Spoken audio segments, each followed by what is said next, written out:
is a Job Hunters help desk, and there's three of us. You can see three of us today, so it's a different approach. We had two or three guests in the past, and sometimes it's just Greg and I who chat. But today we're lucky to be joined by James. I'll ask him to introduce himself in a second. Those of you who've been on a Job Hunters help desk in the past will understand it's relatively chaotic. I'm dismal at organising an event. I'm really quite poor at that, and that's when it's just me and Greg. So when it's going to be three of us, I have no idea how this is going to work, but I will do my best to do what I can, and I'll try to involve as many comments and observations from you guys who are watching. So if you're out there, I'm going to put the captions up. Sorry, put the chat up and see who's there. Gosh, we've got a few already. Thank you very much. Robert, great to see you again. Nadeem, I'm not sure if you've been on before, but thank you very much. If you're not early, you're late. There's a Sir Alex Ferguson line about that, isn't there? I think that 10 minutes is on time is late, and late is not acceptable, or something along those lines. Malcolm's a regular. Thank you very much for coming on board.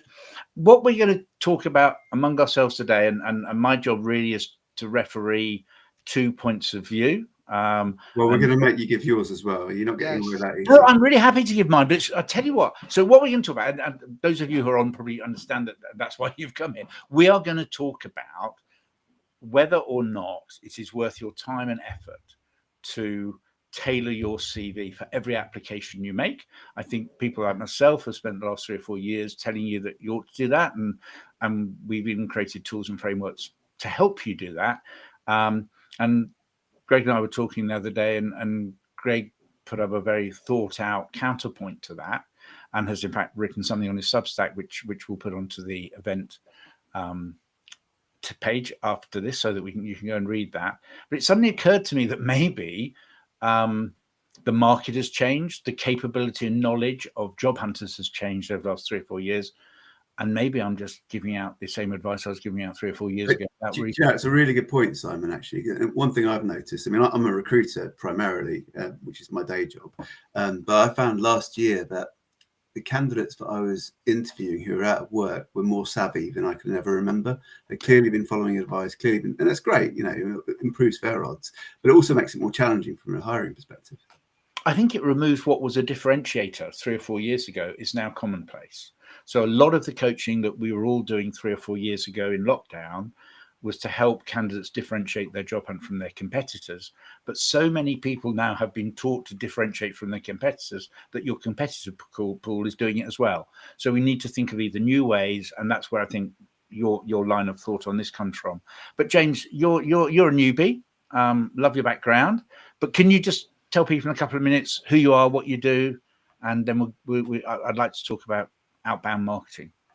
Yeah, so hi everyone, James Tomasi Kennedy, as you can see there. The reason why my middle name is for marketing purposes, there's 1,000,001 James Kennedys out there.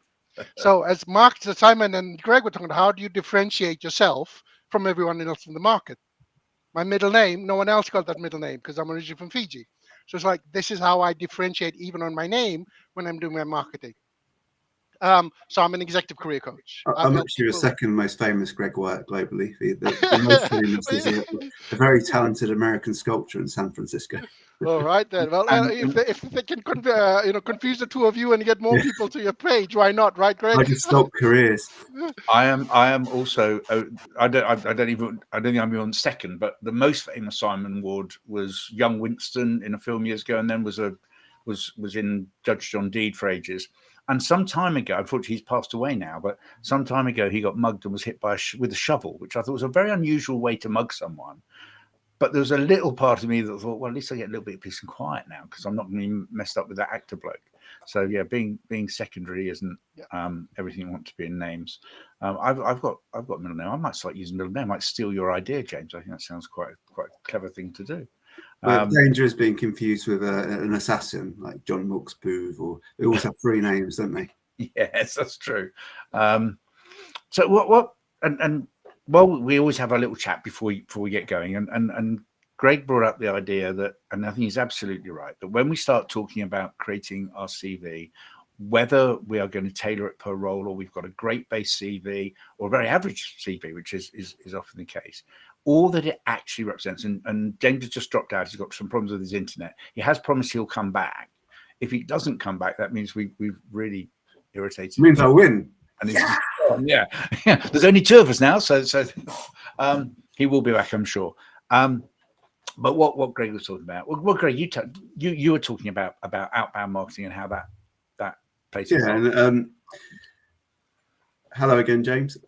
It's all very nuanced and very complicated, but how we've come into this conversation is that I think the priority placed on customization is wrong in a job search, and there's many reasons for that, and we'll dig into that later. But I think what most people miss, if you look at it from a recruitment perspective, most hiring managers just want qualified CVs, and the point of customizing is to show how you qualified. But most hiring managers will be experiencing anything between 70 to 99 to 100% wholly unqualified CVs, and that problem's only getting worse through automation, like things like lazy apply, or the difficult market we've got with far too many candidates and not enough vacancies. It's a real perfect storm, and that only creates worse experiences for candidates. But what most CVs miss is the right quality. They're just not good enough. So I use this term good enough. You've got to achieve good enough, because the counterpoint is not good enough. If something's not good enough, you're not going to get seen. And the reason I use good rather than perfect, we're a society hung up on superlatives, like industry leading, perfect, the best, so on and so forth, because it feels like it has meaning, but it's all highly subjective. I had a really good lesson early in my career with a guy called Simon Toseland, who was a head of health and safety practice in the company I was a business development manager for. And he went into this client and he did a presentation on good practice for health and safety. And the client said to him, so why don't you talk about best practice? And he said, well, because what's best practice for you is not what's best practice for other people.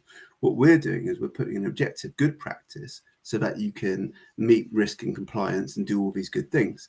And that just really sung with me, because objectively good is what we want to aim for. And good enough, that's the threshold where you can get to excellent. And if you don't have good enough, not much point customizing, because you're just papering over the cracks in a weak document. So, there's a lot of things that go on around that. But I think for me, it's about taking a step back, setting an effective strategy, and much like James will talk about with outbound work, but I call it an appropriate multi-channel through the line strategy that involves inbound and outbound, because you want people to come to you as well as take action on your outbound activity. So you get that strategy right, and actually the customization piece, which is important if you get right, is really powerful. But if you place priority on it rather than getting the basics right, it wastes a lot of time. So are you saying that if you are working with a job hunter, a candidate, there are times you would advise them to customize a CV, and then there are other times you go, you're good enough, and that a lot of the time it's about quality of information and whether you should actually be applying in the first place. So let me tell you a story, which is an aggregation of all my job search calls. So I've done over 1,000 now since the pandemic. I don't charge for them. Sometimes people want to pay it forward, which is amazing, but it does let you learn what's going on. So I'll be Greg, because that's who I am. So I'm doing pretty well in my job, got my mortgage based on my salary, hoping for a pay rise. And then I get the call from the Zoom town hall meeting from the CEO. Really sorry, we're making everyone redundant whose name involves W for business reasons. And so, you go through that career grief, which is an important thing you have to go through. And a bit of self-blame inevitably, and then you think, right, I've got to take action. What used to work previously? Well, I used to get jobs through being headhunted, going through agencies, and for applying for jobs. That was always really effective. So you go onto the market, you start reaching out to agencies, crickets. Then you start applying to jobs, and you think, actually, it's not as bad as I thought. There's quite a few vacancies out there. So quite quickly, you find out a lot of those vacancies aren't real anymore, because they've closed, they've been reposted, they've been scraped, they're fake jobs, they're scam jobs. And then for the other jobs, you start applying to them, and then it's crickets. So the next step is, well, maybe I'm doing something wrong. So let's go see if we can get some good advice about what I can do better. So you go on LinkedIn, and LinkedIn advice is, well, ATS is eating my CV. It's not 93% ATS compliant. And you have to customize every application. So, and this all makes sense because it resonates. So you start going down the path of, okay, I need to do more applications. How can I do more applications? I need to customize more. And then 6 months later, people will get jobs, hopefully. that's when I have these calls with people, and then we break down and say, what exactly have you been applying to? Well, I've got these transferable skills, and I'm just frustrated that people can't see that, and I'll apply for these jobs that I can do, and I get rejected straight away. So, but what are your transferable skills? Oh, I'm a seasoned industry leader. I'm innovative. I can communicate at all levels. I'm a leader. I manage cross-functional stakeholder teams. And, it's a list of 20, which pretty much every person in the universe will put on their CV. And if everyone's got those transferable skills, none of them matter. They don't stand out. It's about applicable skills. So actually, when you break down into those roles they've been spending hours on applying to, there's no context fit there. So one of the guys I spoke to recently, occasionally drops by here, lovely bloke, and he said to me, he's a really capable COO. Context is scaling tech companies, and he helps them commercialize. And I think for the right company, he'd be a brilliant hire. But he told me that he's really interested in technology consulting. So he'd been applying to these big management consulting firms and showing how his skills would work in that environment, and he'd get knocked back every single time. So I said to him, well, obviously, I don't know the specific environment, and it's worth you investigating. But to me, there's no context fit there, because you're coming in from being someone as a COO with transferable skills from a scaling environment into a wholly different environment that's got a different direction to it. And if you step back and you hadn't applied to those jobs and done those customized CVs, your odds would be precisely the same, because you're not getting your look in. So, rather than just customizing because that gives you better odds, take that step back and have a look at what jobs should I be applying for where I'm seen as a qualified candidate, and therefore how can I put my best foot forward, which is through a tailored application, but doing it when it matters. So I've somewhat cheekily in a recent newsletter described Wyatt's law, me being Wyatt, which is in a mass market, a sane thing to do is to reciprocate the level of investment that you experience from whatever the activity is. So when you see an advert that's super generic and, we're an industry leading innovator, disruptive technologies with a progressive culture, and we need someone who can communicate at all levels, who's seasoned veteran, I describe that as a transactional advert, because it's super generic and it's written just like how people think adverts should be written, which actually mirrors how people think CVs should be written, which I've just described as not being good enough. So if you like the look of those, by all means apply, and maybe use ChatGPT or something to bring out some elements to show how you meet the essential requirements. But I'd just fire and forget on those. So you're reciprocating the level of care that you got on those adverts. Set those to one side and then look at your return on those. And then the ones that really matter, so those jobs which either you're a great candidate because you've been there, you've done that, you can show applicable skills, you can demonstrate context fit, or maybe those are rare adverts, the one I try and write that sing to you personally, because I know what good looks like in a candidate, I know what's going to appeal to them, and that's what I write about. When you see those adverts, that's what really matters. That's where you can put your best foot forward. And those are worth taking the time to customize as an application and really show your best light. And it's not just about the advert itself, but it's also about the investment the person's putting into that advert. Because when people put up generic adverts, they're time short. So let's get it up there, let's see what comes in. Oh my God, we've got 400 applications and 99% of them aren't suitable. That's the mindset. Whereas for me and the other people who think, we know that good adverts have many qualities, one of which is to attract capable candidates, but the other of which is to give people the agency not to apply. This is for salary. Oh, okay, it's not high enough. I won't apply. This is based in the office. Okay, I can't commute there. I won't apply. And so all things being even, a well-written advert reduces the number of applications that you get compared to poorly written adverts. So there's every good reason to do it. And obviously it's something I'm quite passionate about. But few people do that. But when you see those adverts, when people take the care into it, they want to get the right person on. And that's where it's worth spending the time to put your best application forward. And if you've got these two parts, the transactional generic stuff and then the stuff that matters, you'll get a much higher return on those, and you'll have spent less time on these. So it's not just about yes, no customization. It's about customizing when it matters. And if you want to use marketing parlance, the brilliant Paul Latimer, who's sadly no longer with us, by which I mean he's not on LinkedIn anymore because he thinks it's a pile of prat. He said to me, it's not just about finding the market in the gap, the gap in the market. It's about finding the market in the gap as well, because you've got to have a proposition that matters to people that want to buy it. So that's my brief overview. It makes a huge amount of sense. One thing, just for us, James, for his view, very quick, one thing that you said, and I think is so true, is that if people begin to fail at the front end of their job hunt, they're not getting the the response to their CVs, that then they start making more applications.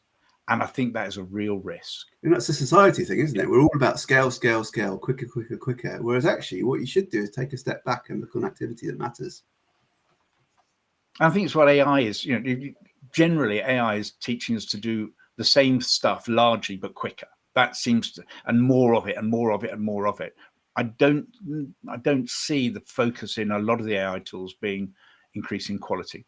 Anyway, I can get on that orange box for days. But James, what do you tell your clients?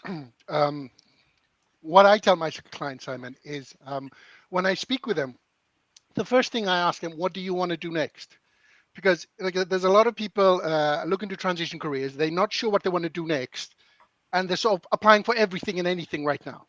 And I'm saying, okay, first things first, like as Greg says, take a step back and say, okay, what is it you want to do next? Just because you've been doing something for 10, 20 plus years doesn't mean that's what you want to do next.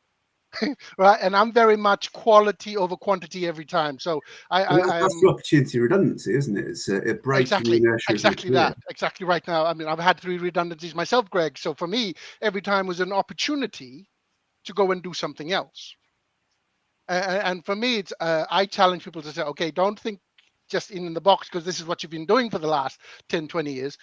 All those transferable skills, what do you want to use it for next? Yes, you might, take a new course or something, but once we understand what we want to do, then we go from there.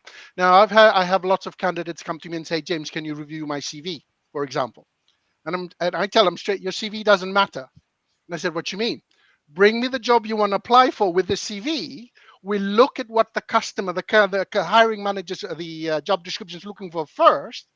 And then we reverse engineer and understand, okay, if this is what they're looking for, how easy and how quick is it, is me as the HR person, my HR hat on, how easy is it for me to connect what they're looking for and how you can come in and fix those problems? Because I look at the job descriptions as a list of problems. Show me how you've solved similar problems in the past. That's how I work. You're quite right. I mean, I call it outcomes, but outcomes and problems. That's the jobs that companies want to get solved when they hire a vacancy. Yeah. If you don't have a problem, you don't need to hire. Exactly that. So again, for me, it's a problem-solving document. Your CV to me is a pitch document to say how you're the best person to come and fix those problems. And I've had the joy of reviewing 60, 100 CVs for one job and not enough time, like a lot of us, right? So for me, it's like, this is a waste of my time. This is painful. And what I tell candidates is that's the problem that the hiring managers, that's the problem that the recruiters like Greg is having right now.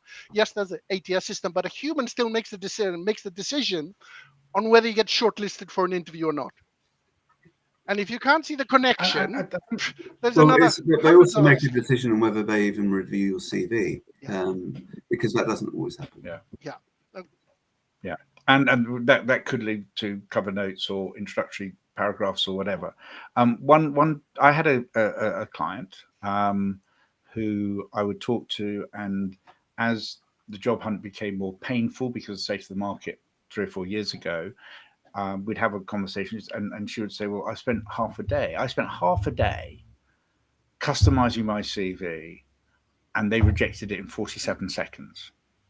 And I wasn't too worried about the 47 seconds because I can't control that. What happens once the CV arrives at an employer or a recruiter, myself and my client can no longer control. So if we look at what we control, one of 2 things had happened.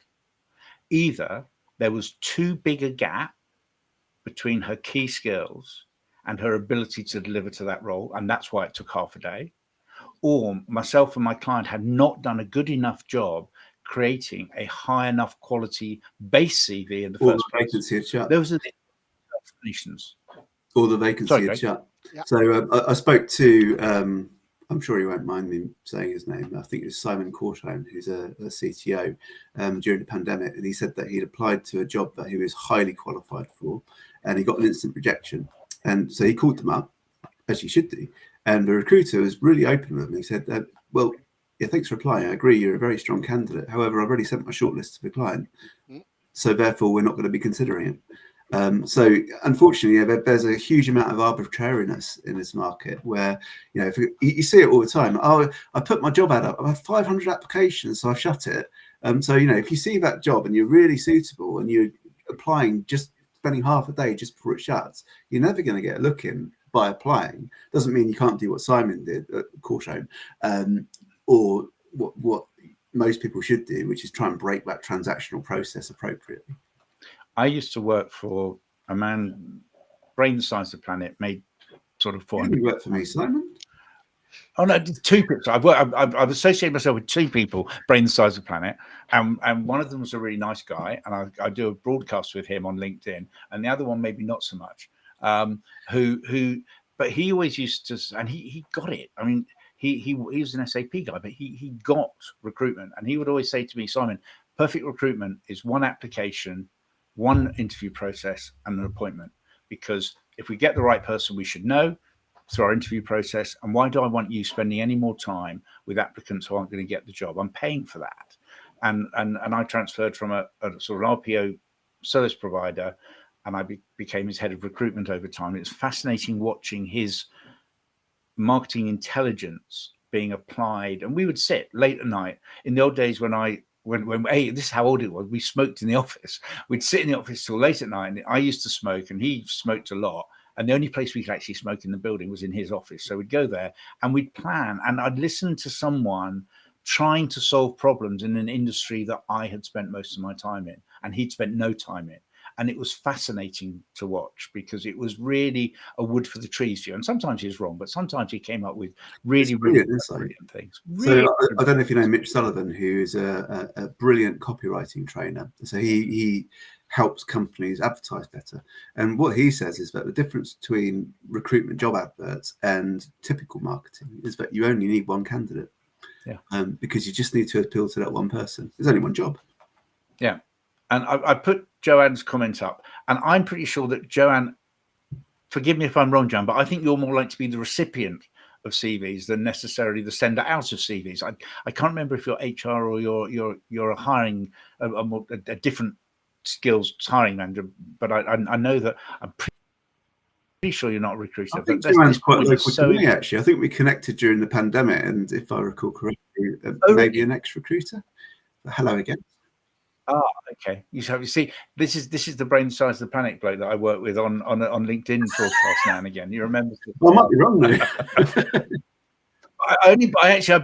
I put Joe's comment up because she agrees with me, and that doesn't happen often. So I was really, it is the Apply Brigade. And during your introductory comments about this, you called Easy Apply Lazy Apply. Well, no, Lazy Apply's AI system, which you can.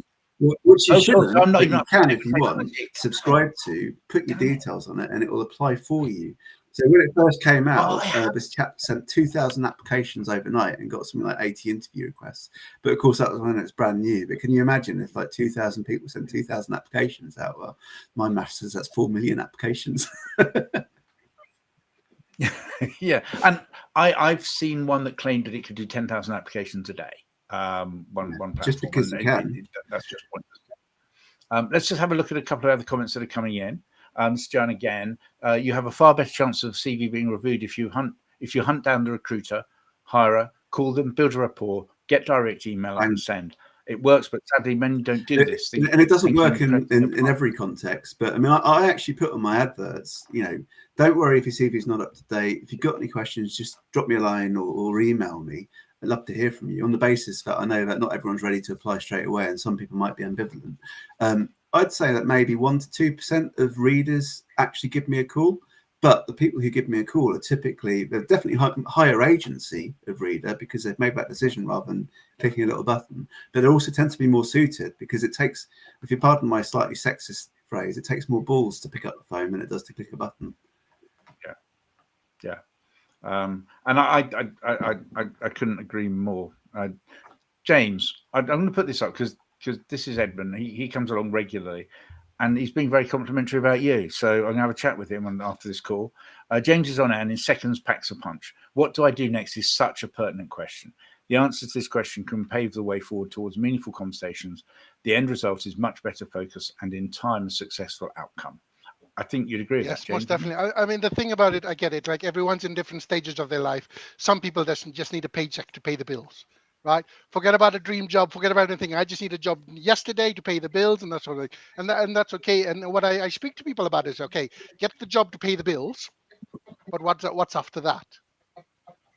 Because once we get the Actually, bills are getting for some paid, people, that's quite all right, isn't it? That's very and good.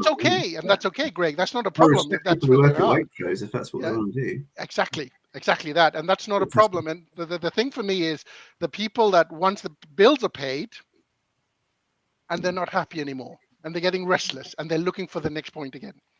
And that's the things for me is when I work with people, it's okay, get the job, but then work on the longer term plan as well afterwards when you have a bit more breathing space. Yeah, you're absolutely right. And I occasionally get inquiries saying, "Oh, no, I've had this job offer. It's not what I really want to be doing, but what do you think?" And I'll say, "Well, look, if you've got nothing else in view, go for it, because you just don't know what's going to happen. I mean, it might be adequate, as you say, and a platform for something better, but sometimes actually it can be surprising and be enjoyable in different ways, or create other opportunities. And so I think you always go for what's in front of you, or at least make a positive decision when you can."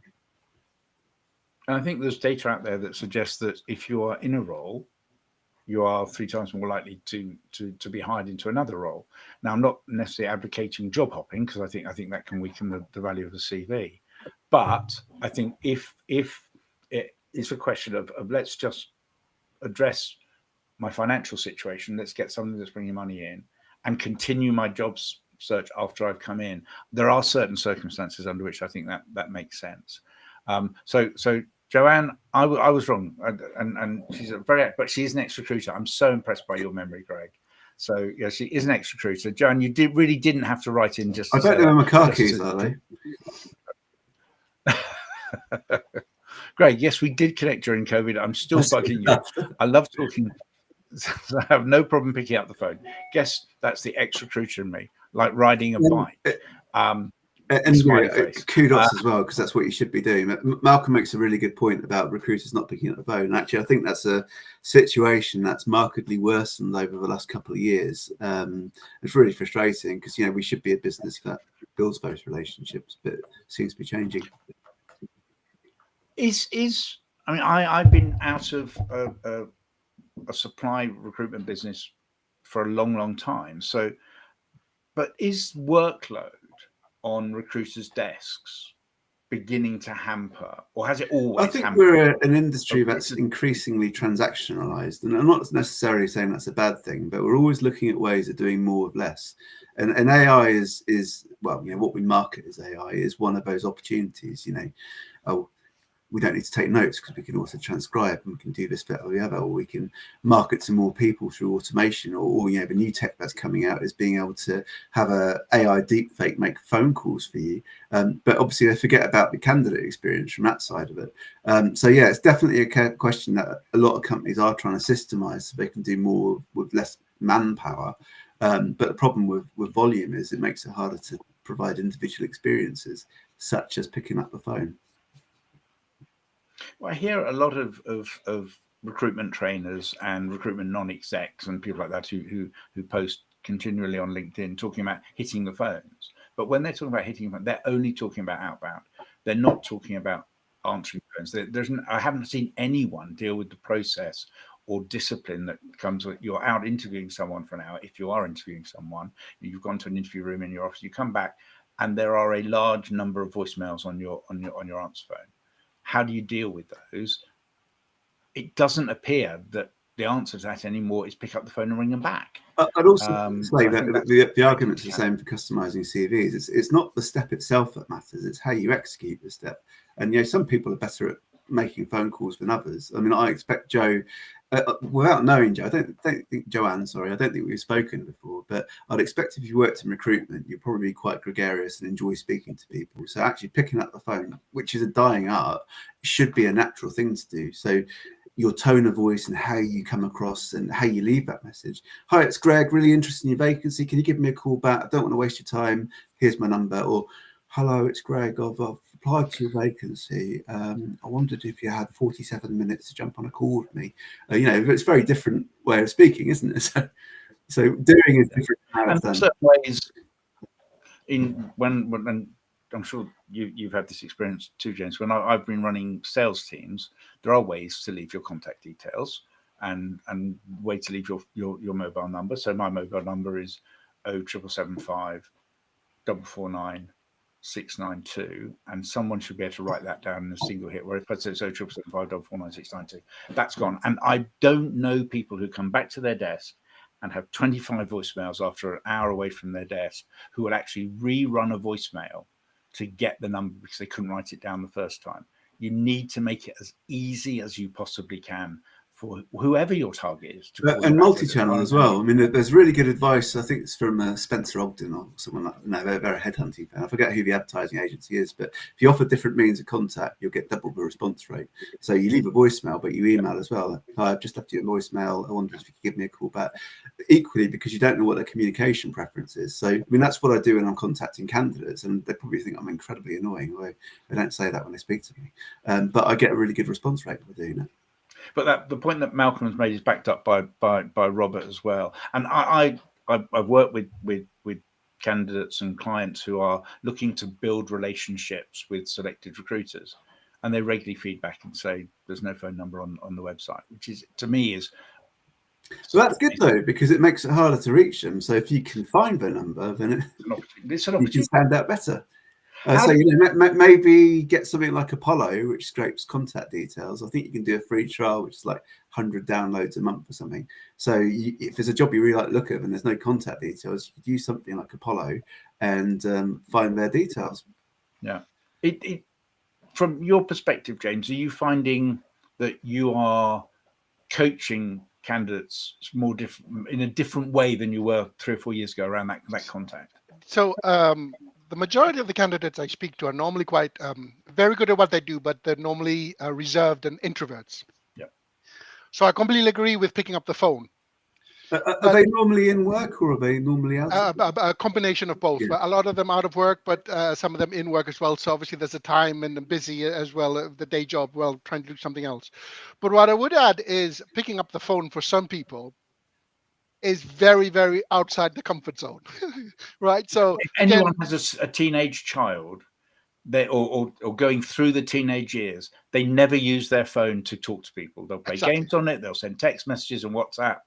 And I've had 2 who've gone through that process. And both when I've actually said to them, why don't you just pick up the phone and ring him? You get a faster outcome. I can't ring him. I can't do that. Well, so I think we are in danger of creating that generation. Yeah, but Simon, I would add and challenge that I've had people at the other end, 50 plus, saying, I don't want to bother them. I was like, no, you need a job. You want a job. So this is not bothering them. It's again, switching the mindset. Comfort, isn't it? Appropriate discomfort. That's what we need to push themselves out of that. Because which is part of what I need to do. It's really easy. And you get this acceptable failure. Oh, it's just another lack of reply. And it's much easier to do that than actually pick up the phone and feel like you're being rejected personally. But it's those activities that bring the different outcomes. And I think that the growth of the imposter syndrome label has led people to say, well, I'm sorry, I can't pick up the phone. It's just imposter syndrome. I can't pick up the phone. And there's a guy called Moiston Williams who's really worth following on LinkedIn. I think he was ex-CPO at one of the big 4 consulting firms. He's now an executive coach. He puts really great stuff on internet. And he talks about, I think he calls it confident discomfort. So you're never going to get over the discomfort of making a phone call, but you can be confident about it. Don't expect it to be, certainly the more you do, the easier it becomes.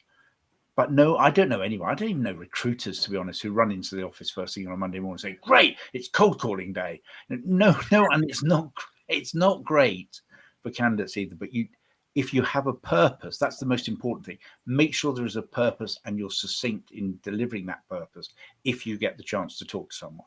Because we've all got, and I'm sure it's true at both ends of the phone call, we've all ended up getting stuck on a phone call with someone who talks to us, as you said, for 47 minutes, when in fact they've got a message that could take a minute and a half, and I can answer their query or I can help them forward in their process and move on to the next guy. But I think also it's thinking about, we talked about communication preferences, but sometimes the means can stand out because other people don't do it. So how many people write letters these days? You know, if you, as Robert says, he can't find out who the leadership team is, but you know, if you can make a reasonable guess as to what their job title is, and there's no other means of contacting them, send a letter to their PA or something like that. You know, just the means can be different because no one else is doing it. And if people don't want to make phone calls, then phone calls can stand out, voice notes can stand out, and you just got to embrace that discomfort because you're no worse off by doing it. James, are we getting to the point in job hunting because of behaviours, because of technology, because of the state of the market, where a success, and I'm talking about sort of process point successes, so a return phone call, a connection request acceptance, actually is the thing to celebrate, rather than as worrying about the things that where they don't work? Because I think it's now minority of connection requests that are accepted, that calls are returned, etc. And I just wonder if we need to get our mindset round, rather than worrying about what isn't working, let's move to the celebration of what is. Yeah, so Simon, I'm very much a big believer in the small wins all the way through, because if your win is when you get a job, there's going to be a heck of a lot of disappointment potentially before you get the big win. Every day you don't sign an contract for employment, you failed in your job hunt. If that's your only target. Right. Yeah, I agree. But it's quite interesting. I've had people where they've landed the job and then they tell me, but I'm not going to tell the world until 3 months into the thing to make sure that it's legit and everything's working well before I tell the world. So even when they land the job, they're scared to tell the world in case they look stupid when they're laid off a week late or something. Okay, so it's like, so when do you get to celebrate? Yeah. Right? You look quizzical, Greg. Said something. Joanne's mentioned that, of course, we should be faxing companies as well. Maybe that's not what she said. I think that we talk about process point targets. I think it's really, really important that you can have an successful working block. You can have a successful half day or a successful full day because you've hit targets within working blocks, rather than because it is hard to identify. I think we're all human beings, and long-term job hunts, you know, the loneliness of the long-distance job hunter is absolutely true. You become more and more, I think, separated from the longer you're without work. You're in that group, and people look at you or talk to you in a different way. It just gets hard, and you begin to believe that it's not going to happen for you, and that maybe your career's come to a premature end.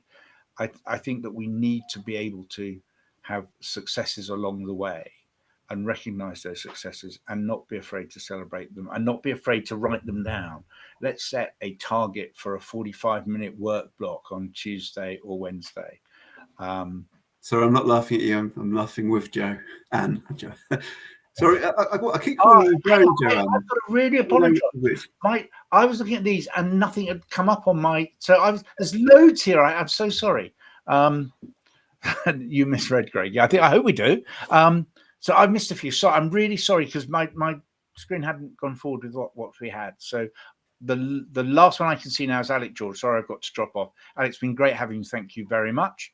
What we haven't talked about a lot actually is if, when, and how we actually customize our CV. So we ought to spend a bit of time on that, as that was the time. But it's all part and parcel of the same thing. It's about making decisions from insight and with agency. And, you know, as Joanne, I'm really sorry, has said, you know, spray and pray doesn't work. You've got to do things specifically, and you've got to have courage about that as well. So, you know, going back to my candidate, my job seeker story, the other thing that people tend to do is they tend to think, well, I'll spread the net. You know, I'll apply for jobs that I might be overqualified for, which is a bit of a controversial term, or I'll apply for jobs that I've got transferable skills for in completely different industries. And actually, the problem there is they then reduce their odds because they're no longer candidates who've got core propositions for the jobs they're applying to, compared to the ones that are their core proposition. And so their odds are lower, and more than that, they've become, unfortunately, part of the white noise of unqualified applications. So it makes sense to do that, but actually having the courage of your convictions is more important, and leaning into your strengths rather than trying to play a numbers game. It's interesting as well. Now that I've caught up on the chat, and apologies for letting so many slip, But simple question from Malcolm: are recruiters trying to avoid phone conversations? I don't know. Possibly. I mean, it's hard to say, isn't it? I think, you know, they've got jobs that they're getting on with, and maybe those phone conversations aren't part of what they see being their job. And this is a really good point from Robert as well, that I'm seeing senior leadership in companies, especially SMEs, not appearing on LinkedIn, so offering no route around an unresponsive recruitment. It's a really good point. And actually, I think people who are absorbed by LinkedIn, like probably a lot of us, forget that there's a big world outside of LinkedIn, which is quite a different one. And I know a lot of people who've deleted their accounts from LinkedIn because they just get fed up of, we joked about it earlier, they get fed up of all the DMs they get, these customized DMs. Hey, I loved your post on the Ferrari the other day. I see we share oxygen. Could we connect? Like customized message, right? And so that's a customized message, and I'm trying to take us back to today's topic if possible. That's a customized message, and we see it coming a mile off. In fact, James and I, by the sound of things, got the same customized message from a recruiter. Neither of us are either candidates or hiring anyone, but we've got this approach by a recruiter. I suspect if we compare it later, it'll be word for word the same. James. I reckon that's automated as well. And I think, yeah, you've been incorrectly flagged up as a potential client. And I think they don't care about that, because the only thing they care about is the positive replies, which arguably is what lazy applies about. But, you know, customizing can be really effective, but it's got to be to the right audience. You know, if you want the sort of marketing discussion, which I think is James's strength, a job search is a product marketing piece. So there's 7 P's of product marketing, one of which is the product and the position, which is you and your CV and how you go to market. But one of the most important parts is the place, you know, where you're going to for your jobs. And if you're looking for jobs in the wrong place, you're never going to get that job. Yeah. I think taking a product marketing approach is really, in our business, we talk about solution selling, because that's been a lot of my background, either working for professional services firms or working for recruitment process outsourcers, where we're creating quite complex solutions. And I think if you take that approach of highly successful solution sales guys and think about how much work they do before they even talk to a candidate, a client, you know, they get their collateral right, they get their messaging organized and consistent. So there's a lot of work to do at the front end, I think, as well, that we need to think about. I'm just going through these messages now as I got so far behind. My apologies for that. One point that did matter, and I think it is relevant, was I can't see if I found it, where someone suggested that one of the reasons that recruiters, I think it was Malcolm, one of the reasons that recruiters maybe don't like to get on the phone is that they've been abused by candidates, and that they've had unpleasant experiences on the phone. So they use email or WhatsApp or whether as a fairly protective blanket around them. Do you hear stuff? I mean, are there recruiters on, because I won't hear stuff because I deal with candidates, but are there recruiters on this call, or people have had experiences where they have had candidates being abusive? I have certainly in my recruitment career had the end where clients are abusive to me. No. Well, you know, it's quite an emotive situation, and yeah, you do see a lot of it on LinkedIn. Recruiters sharing abusive emails, and unfortunately, it's just a necessary part of the job. I mean, I'm fortunate that it's quite rare that happens to me. But I mean, I follow quite a few recruitment trainers, and a couple have said that, you know, you really should be getting on the phones more, which kind of implies that that's a dying art. And maybe, you know, it's just reflecting the sort of changing society, but. I think it's a bit unforgivable if recruiters aren't prepared to pick up the phone, because ultimately, it's not a conversation if you're not actually speaking to people. Yeah, and you seem to be not recruiters seem to be comfortable picking up the phone to clients. I hope so. So it's not that. Well, I read about that. It seems to be that it's considered cold calling when you call candidates about potential jobs, which I find really strange. You know, even applicants, it's not cold calling. Cold calling is when you've got no insight whatsoever and you're going into fact find. But it does show a bit about recruiter mindset. If it's considered cold calling to talk to candidates, and no one likes cold calling, well, maybe that's why phone calls aren't happening. And I think also it's a headhunt call, isn't it? And we seem to be really happy using the label I was headhunted, I am a headhunter, But in fact, a lot of the basic skills and strategies of quality headhunting has gone out the window now, to the extent that we're calling the calls into candidates cold calls. So I think that's not easy. Let's just go back. Yeah, Simon, and just to add to what you just said there, from my perspective, when I speak to clients, is look, what the recruiter does or doesn't do, that's not in our control. Yeah. So why are we wasting energy on what they're doing, what they shouldn't be doing? It's like, no, what we can control is us, how we tailor our CV, how we present ourselves, how we want to work on our brand and what we want to come across, whether we're going in the same industry or you're looking to transition careers. Focus on what I can do. Everything else I can't control. So why bother? I absolutely agree. But it's a really hard thing to do as a human being. But it's still a waste of time. On what you can control. Yeah, no, absolutely. And I think it's all of our jobs to encourage people to focus on what they can control, because the rest actually is just chitter chatter and gossip, and it takes you down a plug hole. And I think that's a dangerous thing to do. So Joanne said, I would suggest if you can't pick up the phone. Sorry, again, I'm laughing at Joanne's comment, which I wholeheartedly agree with. I agree with that too, and I think that the thing that plays at the back of my mind that worries me is they do seem to be happy picking up the phone, and they're managed on picking up the phone, but they're picking up the phone to a certain group of people who have checkbooks. Well, should we focus on why you should customize your CV and the steps that are effective so that you can help readers make a positive decision on you? Yeah, absolutely. To the point of, when do we customize? So you introduced this concept that maybe you don't customize all the time. How is there a framework? Are there measures? Is it around the nature, around the nature of the advert? Well, for me, I'd start by getting my affairs in order, my ducks in a row, by having a really good CV, a really good core CV. And Malcolm made a really good point about, I'll read his comment. Platforms such as this, Indeed and Reed, have a candidate profile element. I also notice with some vacancies that our profiles are shared with the recruiters. If this is the case, why is a CV necessary? Well, it's a really good point, but I think actually a CV is not quite what you think in a way. A CV is a multifaceted marketing document that you can use in many, many different ways, such as networking, door knocking, speak to your neighbour. It's my CV. You can do that. My best clients were at the school gate. I got to know them as parents, and then that trust turned into clients. I can't do that anymore. I'd probably get on the list. The kids are too old.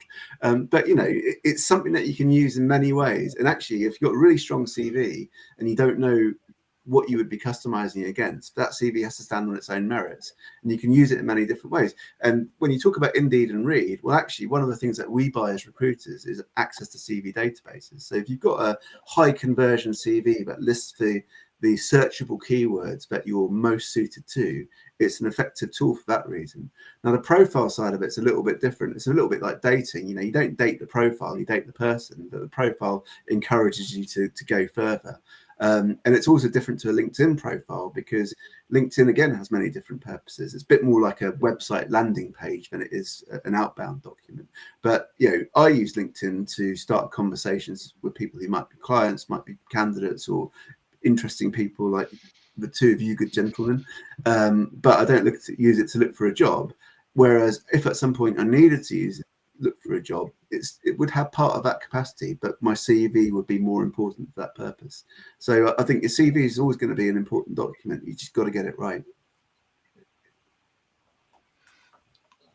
Do you have more than one CV then in that case? Because you're talking about if there's a number of different uses and channels that CV is going to fulfill. I actually do have a CV, but I only use it when I'm the occasion when a client says to me, "Oh, can I have a look at your CV?"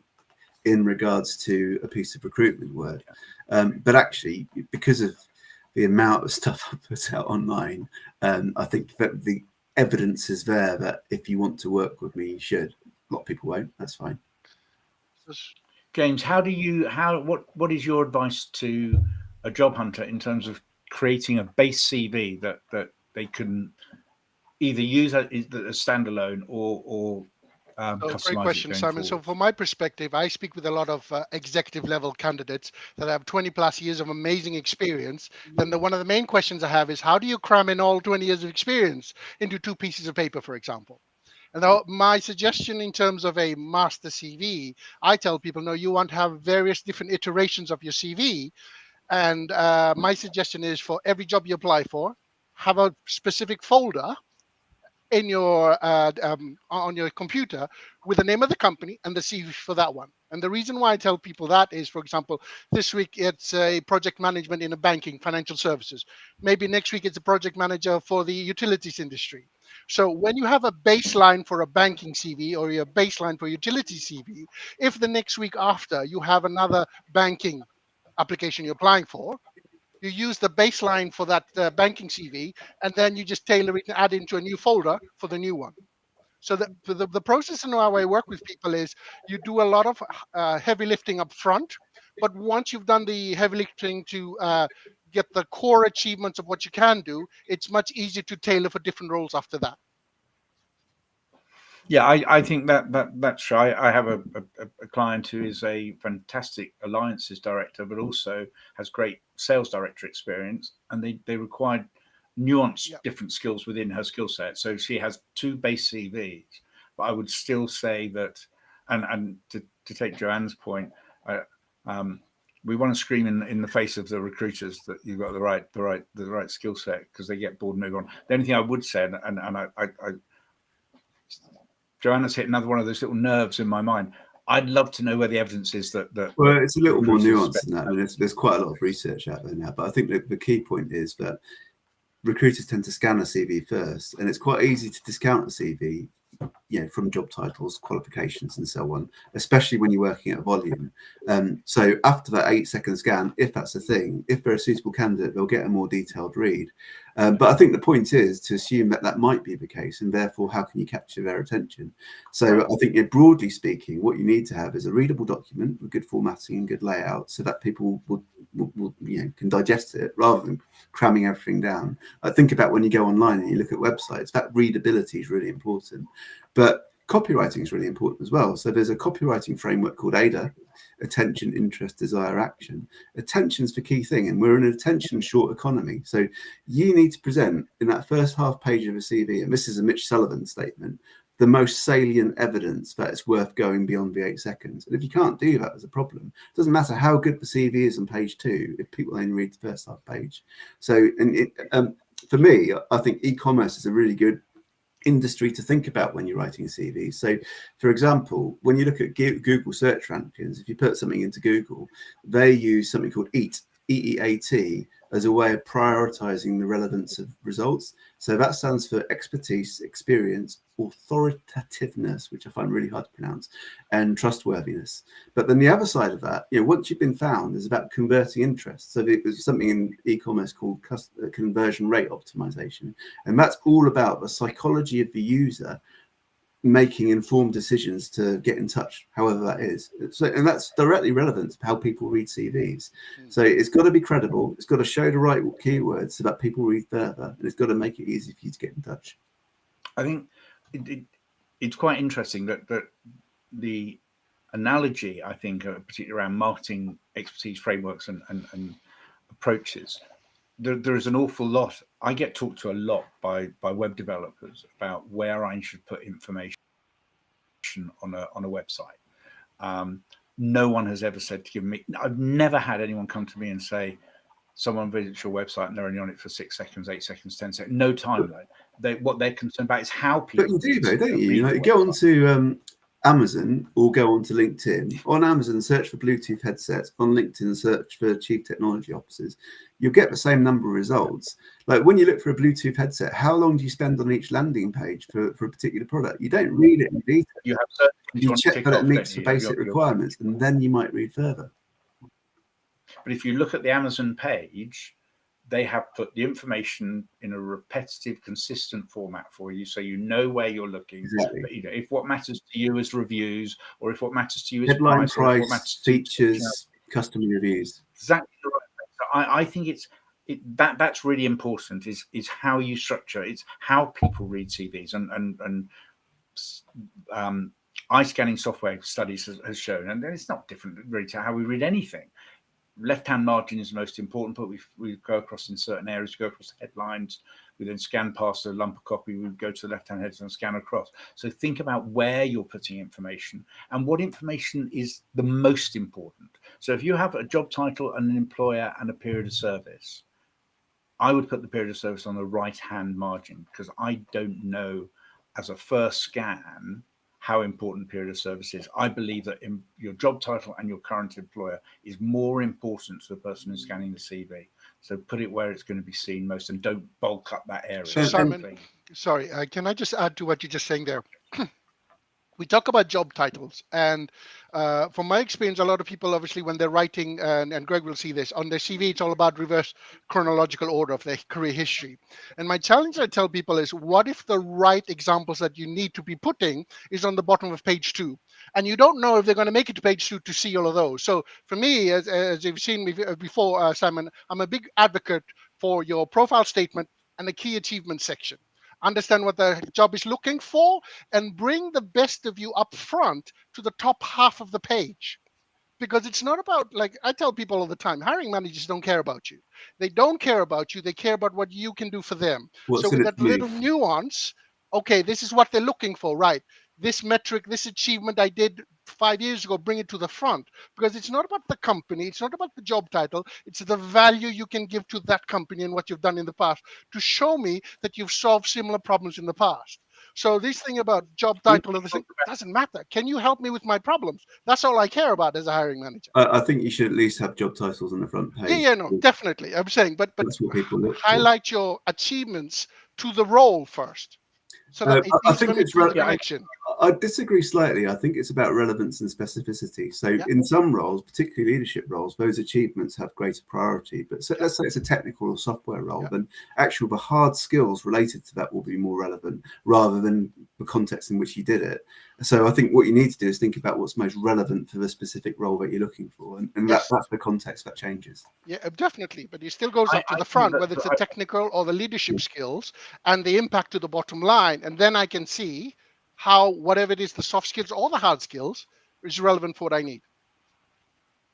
I think that the single most important part of any CV is the first 5 or 6 lines. You call it a profile statement, because in terms of whether or not you should customize your CV, if you cannot write 3 lines that identify why your solution to the employer's problems is one they should consider, you're probably applying for a role that you're not going to get. So it just challenges you to create a solution to the employer's problem. As you say, they're interested in how this person I don't know, don't care about, how that person is going to solve my problems. You need to identify that very, very quickly in the top 3 or 4 lines. And you can bring forward through stuff from the second page, so that if it is a little bit further back in your career, you can bring that forward so that it's evidenced in the first page. I actually think that might be a skill to develop rather than a basic skill. So I think, get the basics right first, because that's copywriting. That's putting yourself in the shoes of a reader and trying to give them what they need to see you as a credible person. Whereas actually, I think there's some basics that really help, which is relevancy in that first section, whether it's hard skills. Like if you've got hard skills, it takes no skill to articulate them. You just got to put it in a clear way that can be digested, but also to put it in the language of the audience, because they might be asking for a hard skill that you can do, but they phrase it a little differently. It doesn't take a huge amount of skill to change that over. So I think if you've got a killer opening statement, brilliant. Few people can do that, though, to be honest. Yeah, I think there are certain guidelines that actually come out of short form elevator pitch writing.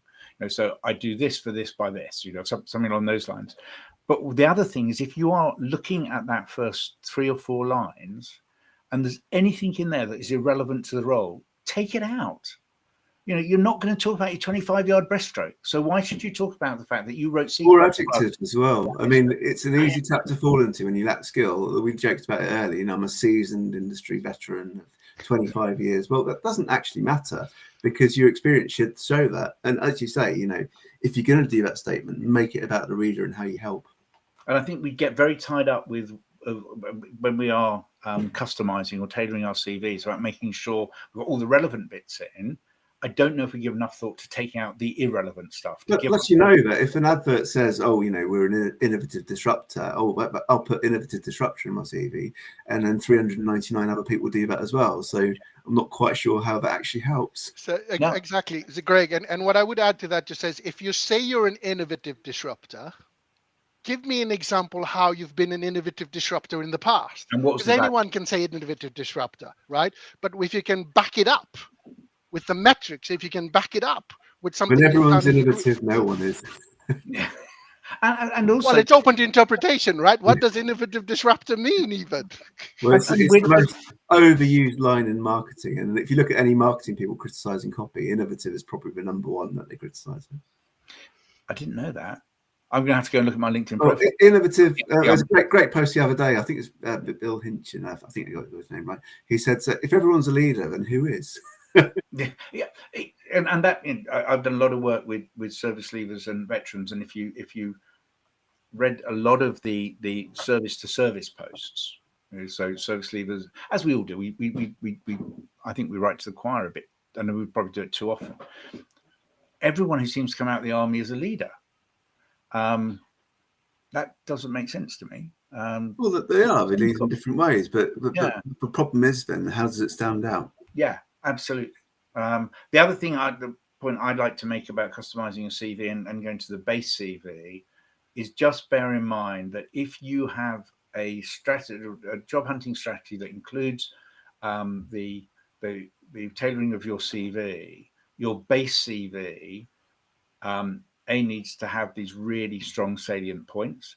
It needs to have consistent sales language. So don't use the phrases from the job spec, because when they go to your LinkedIn profile, they're not going to have those phrases in LinkedIn. Keep consistent language in the way that you sell yourself.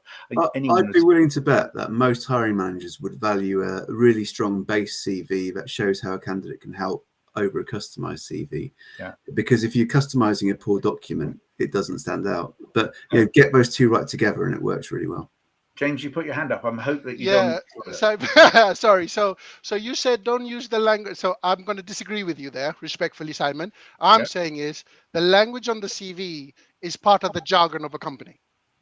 So I agree with that. What I'm saying is if they use innovation disruptor and you want to go disrupting innovation, I'm saying is why do you want to reinvent the wheel? Just use their language and then back it up with your experience off the back of it, so that you're speaking the same language. I'm split down the middle, actually. So I think I'd avoid using the generic words because they become meaningless. But there are going to be specific jargons that companies use that you can articulate. So an example I'd use, a supply chain role I recruited once, which had a really peculiar skill set, supply, inventory and operations planning. And actually, it's a solution that many companies have come up with differently. So some people call it integrated business planning. Some people call it just S&OP.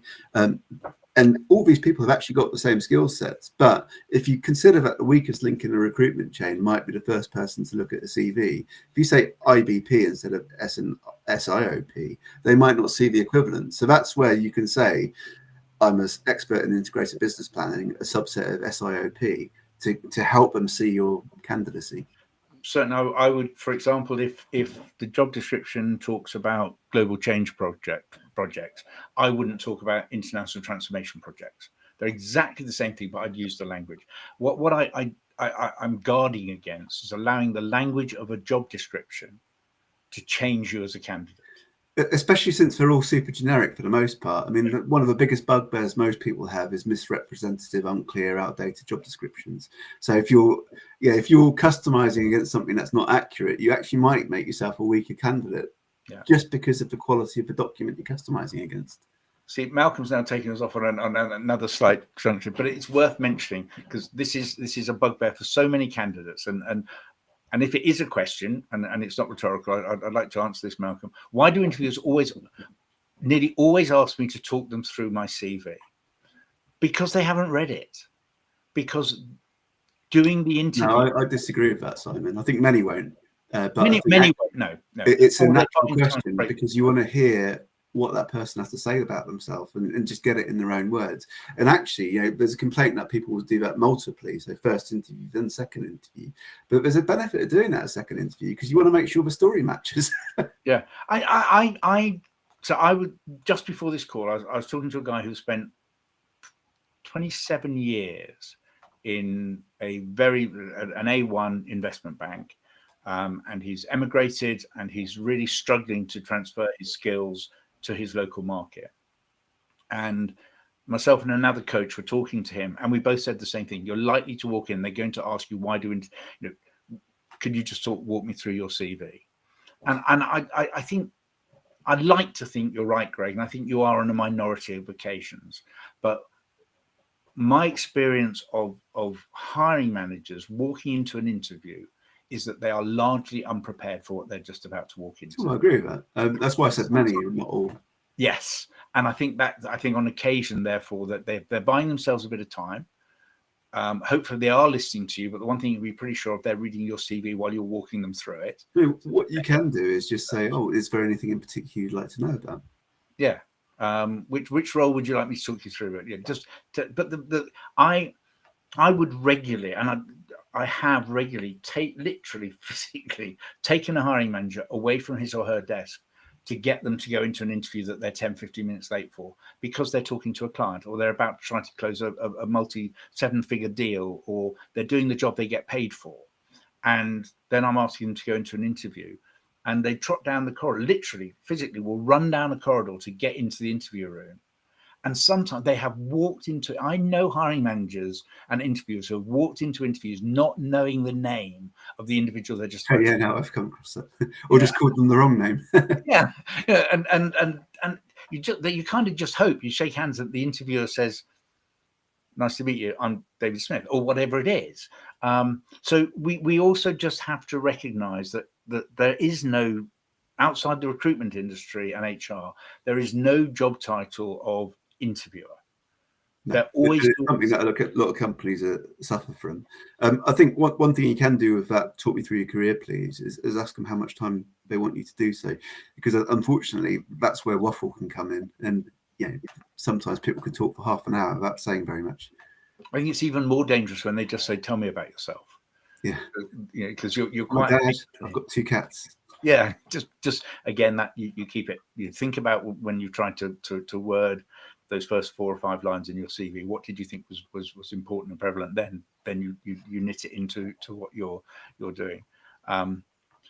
Joanne stayed with us despite our but anyway, Malcolm Nicholas. I think I commented on that comment you refer to. That was a bad example of coordination of the interview. I've never conducted a joint interview without agreeing who's leading to the combined structure or its chaos of view. Why didn't I have a look at Malcolm? It's a bit like watching us talk on this show, isn't it? Yeah, it is a bit. It's we've lost James. He's having problems with his internet, so he's disappeared. He may well come back.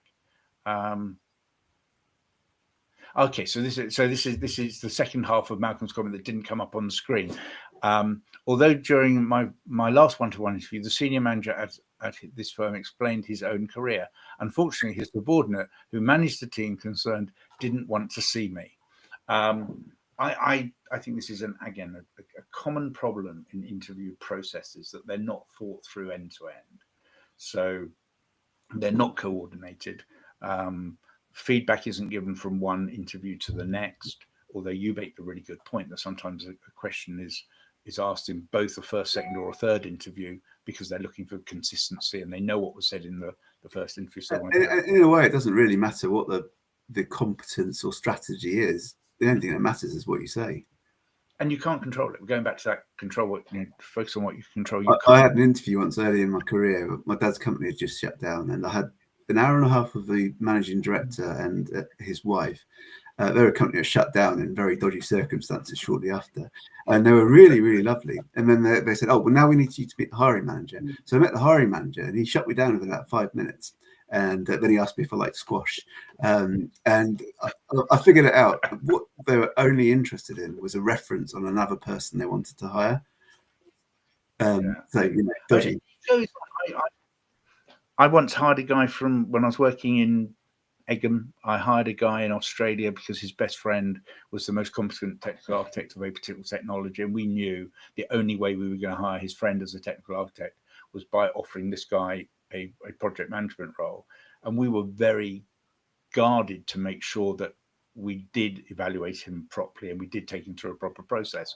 But then again, I was also sitting in interview once with 3 interviewers, and one of them got up and left after about 45 minutes. And whereupon the other guy, me and the other guy left in the room, and the other guy turned to the candidate and said, I'd just like to apologize for Steve. He's a complete idiot. Don't listen to a word he said.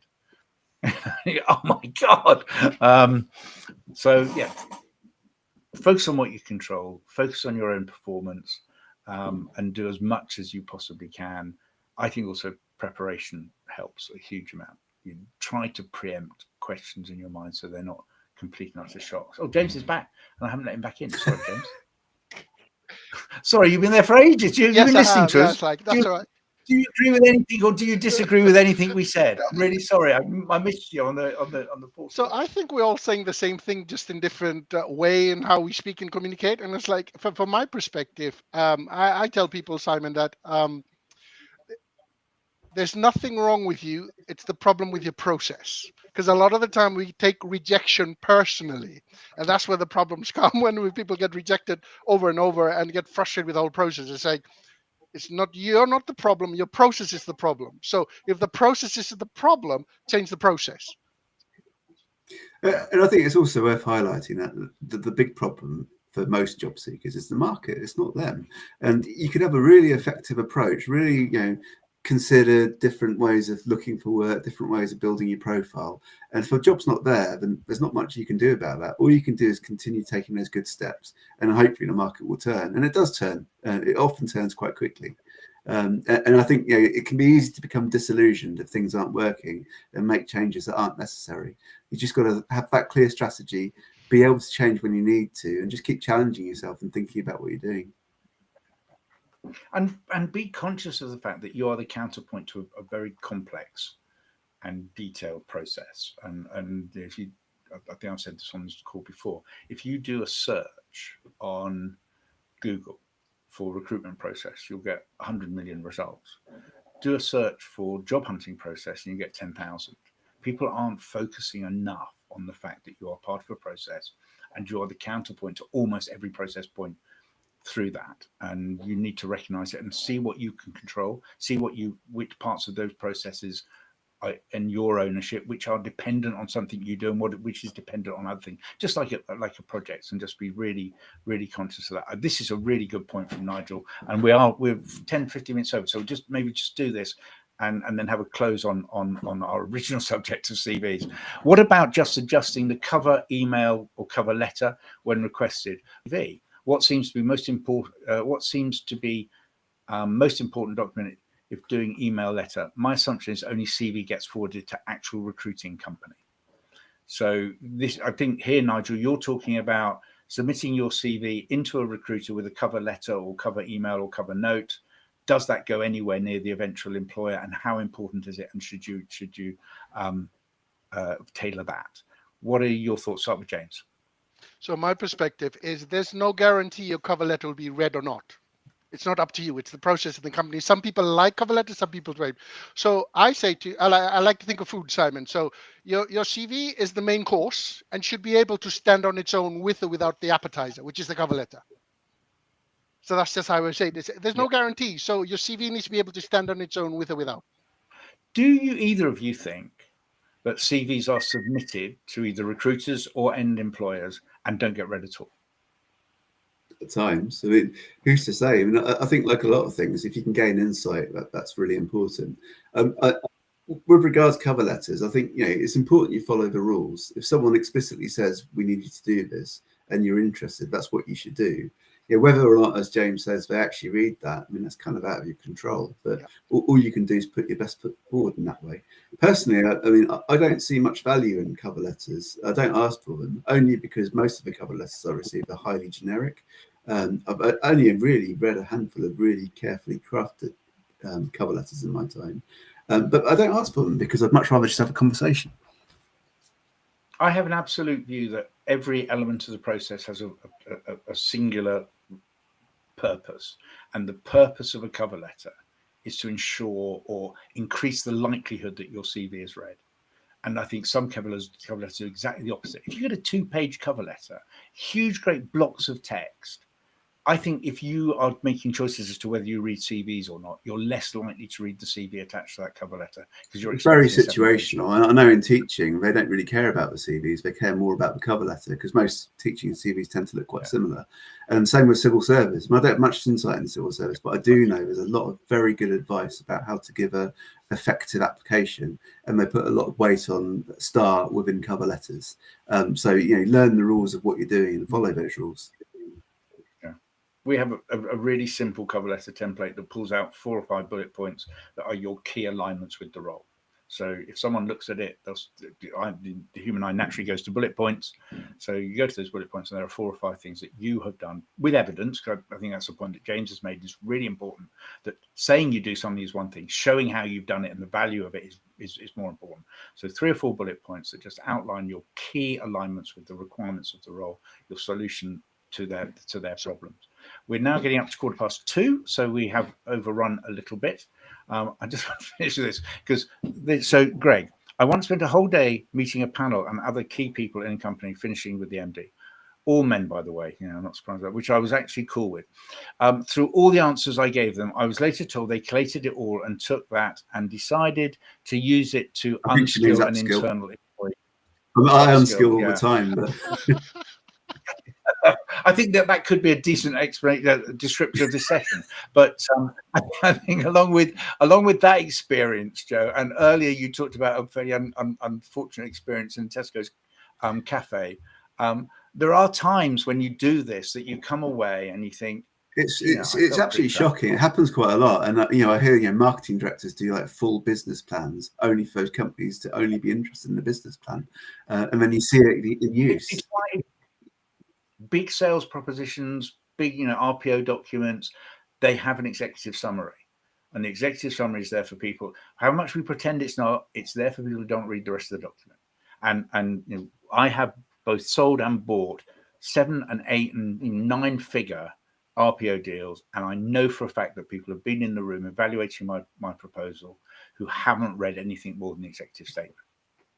And I think just going back to human beings being human beings, we try to make it as easy as possible for someone to say, yes, I'd like to interview this guy. That's the rule, I think. And Simon, to add to that, that's the only metric that matters, right? 1 page, 2 page, 3 pages. Like the only thing I care about is, are you getting interviews? How many interviews from the number of applications you're giving out? That's the only metric I measure. Yeah. It's now nearly 2:20, and you two both have important things to do, and I'm really grateful for everyone who's been on the call. Everyone else has important things to do.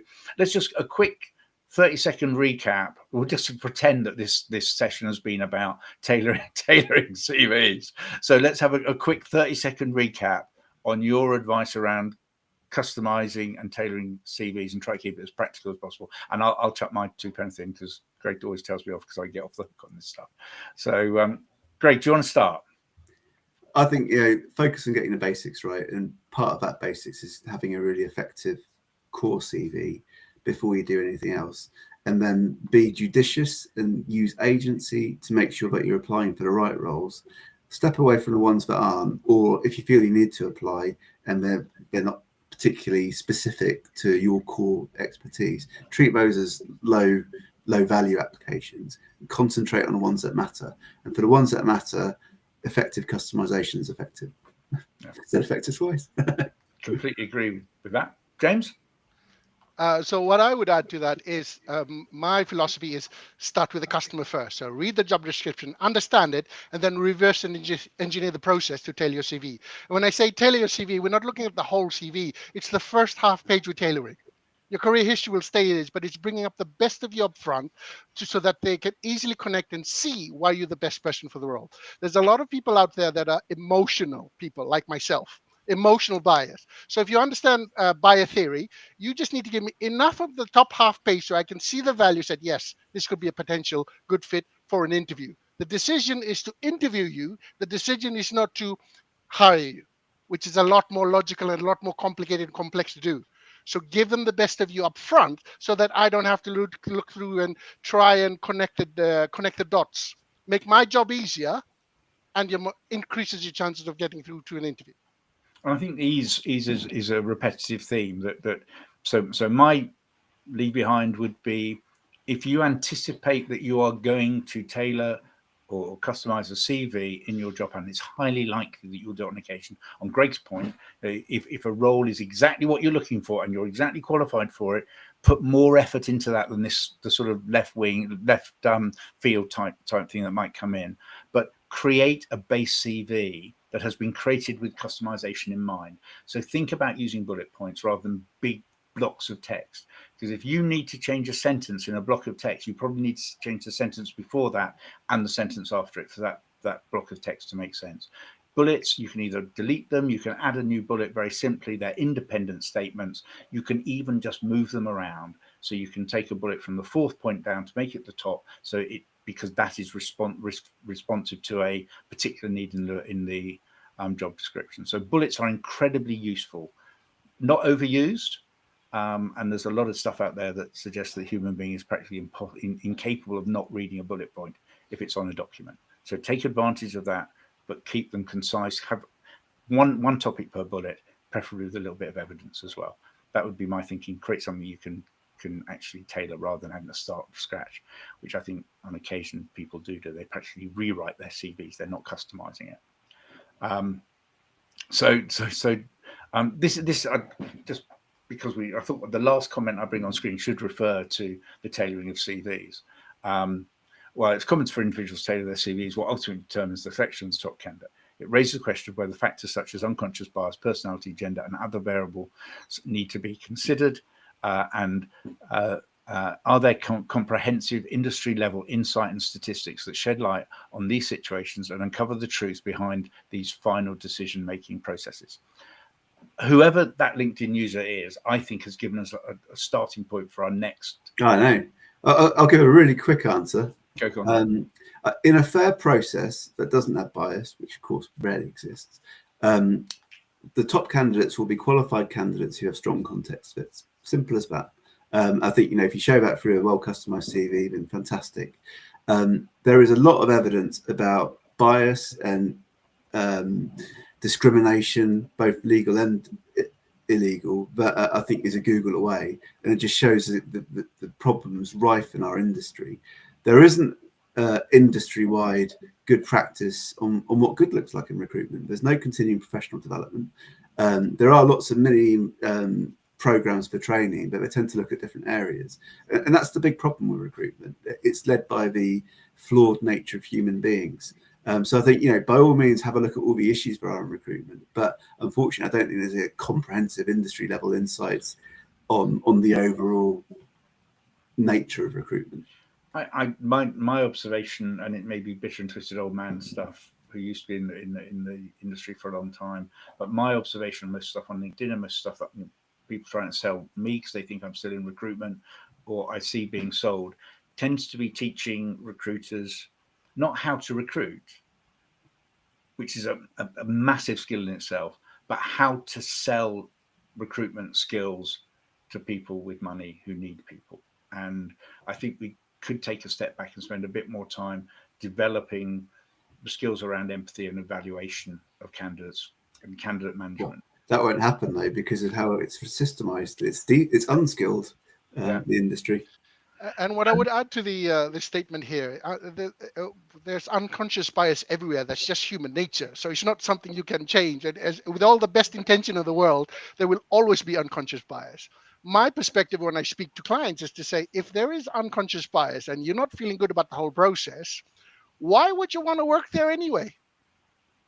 Like I said, know your worth and be okay with walking away from a potential toxic workplace. Well, and I know this is sort of dragging things on a bit, but part of my role as a recruiter is pushing back on unconscious bias because decent people behave badly and they don't realise it. So actually, I think sometimes, a poor recruitment process doesn't necessarily reflect what might be a decent job. I agree with that, Greg, but you're in a position to influence that change because you're working with those companies. I'm talking from a candidate's perspective that's obviously looking to try and get a job, but there's decisions outside of their control. Yeah, I think don't worry about the things you can't control, but also don't assume that's a bad employer because of bad behaviour is the only thing I'm disagreeing on. Okay. I think also we need to draw a very clear distinction between unconscious bias and bias. And I think as you said earlier, James, unconscious bias is everywhere. I was involved in a lengthy LinkedIn discussion earlier this week about the unconscious bias that can hit people who've been long-term unemployed, and that was something about the open to work ban. We're not going to go and lift up that particular stone today, absolutely not. But my concern is when you're dealing with an employer where there is conscious bias and they've done nothing about it. If it's unconscious, it's really hard to even identify it, never mind do something about it. If it's a conscious bias, I have worked with clients who have told me we will not employ someone over 40. We think a bloke should be in this role. You know, not sure. I don't want to bring in, one thing I heard a lot in technology, don't want to bring in one of those Indian developers. And that, and that is conscious bias, and that needs to be pushed back against. Unconscious is a lot harder. We need to get people to look inside themselves and see what their thinking patterns are. That's difficult. But if you are dealing with an employer who has a conscious bias, if you're a client, I've gone into organizations and consulted on helping them develop their recruitment processes. I've walked away. There's one, and it happened to be a French professional services firm. I walked away because they didn't have a single person in their firm aged over 40. And yet they employed 200 people. And I was over 40, so I took it personally. So I think we just need to be aware of that. That would be my closing thought on that. But it's a really good point. Maybe we need to have a session on bias. We need to have a session on open to work. That'll uncover my lack of knowledge for sure. Well, it'll uncover all my biases. That's what I'm worried about. Joan, thank you very much. It's been great. And you are grateful for everyone who's contributed today. But Joanne, I think, has opened the kimono more than most. So I'm really grateful for that. Thank you very much. And a great session. Thank you. Thank you very much. Loads of great takeaways today, and currently available for panel guest speaker. Joanne, right, you've got the invitation. I'm going to contact you straight after this call, and we'll, because your input has been great. And as you can tell, we're not the single most serious. We don't think we're focused. And there's a mix, hopefully, of expertise in there somewhere, and I think that's might define you as well. So yeah, that's definitely an invitation on its way in the very near future. Recruiters, in my experience, are not trained to deal with conscious bias, in my opinion. I don't even see some. I think some of them don't even realise the legal jeopardy that conscious bias can evidence. Oh yeah, and it's part of the problem, isn't it? You're going with gut feel and stuff like that. So I think maybe we should dig into. I think a conversation about what unconscious bias is, how we address it, how we identify it, etc., would be very interesting, and maybe getting a legal guy on the show to help us understand the legalities around bias would be helpful. That may come next. Thanks very much. Lots of people saying thank you. Really great. And you've stuck with this. It's nearly 2:30. You've stuck with us longer than usual. That's nearly as long as a football match, for crying out loud. So thank you very much indeed. We will be back next Wednesday, come hell or high water. A really big thank you to James. We took you all over the place today. We said go and prepare on tailoring CVs, and then we'll talk about everything else. So we made it really difficult for James. So I'm really grateful for your contribution, and I'm sure if you, although I know your time is tight, but if you have time again, we'd love to get you back on for another session. Sounds good. Thank you for having me, Greg and Simon. It's been an absolute pleasure. Thank you very much. Now I'm going to try to find a way to end this stream before we get. We've got a minute to past. So that'll be just on an hour and a half. And Joanne, I'll drop you that invitation. I'll drop you a note straight away. Thank you very much. Thanks very much indeed, guys. Thanks very much, Greg.